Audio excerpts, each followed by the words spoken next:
Nous avons le plaisir d'avoir enfin une discussion avec Paul Fourquemin, qui a été très occupé ces jours derniers. Paul, un bon début de meeting, des essais libres bien maîtrisés, très rapides, et puis ça concrétise au chrono. Oui, alors tout d'abord je tiens à te remercier pour avoir retrouvé mon nom de famille et mon prénom.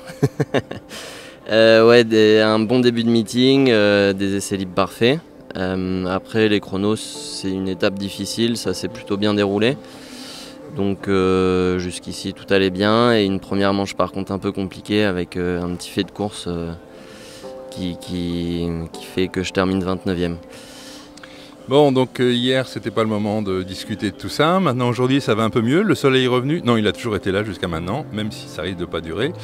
Donc par contre ce matin une belle manche, malgré une bagarre d'une intensité quand même assez incroyable. Ouais, c'est vrai que c'est des courses très serrées.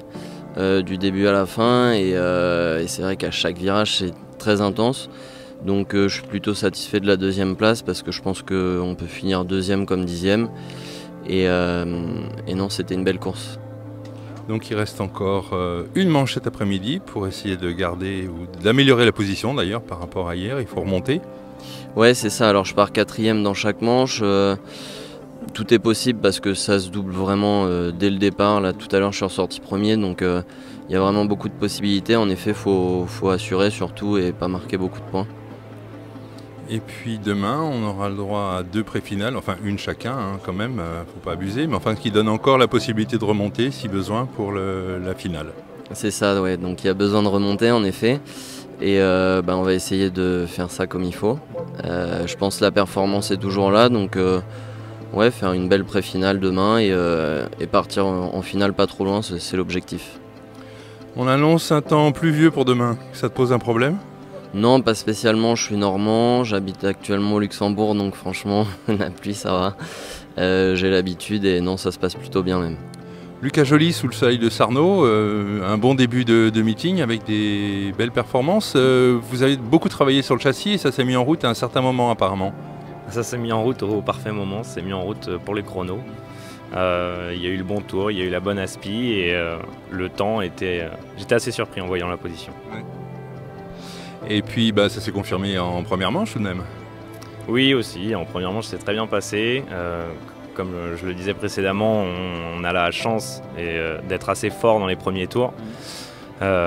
Sur la longueur c'est un peu plus compliqué, on voit que le temps autour n'est pas très fameux, mais finalement en fait on arrive à faire le job dans les premiers tours, donc ça nous a permis de revenir, de prendre notre position et puis mine de rien voilà, on n'a pas été redoublé derrière, donc c'est que c'est pas si mal que ça.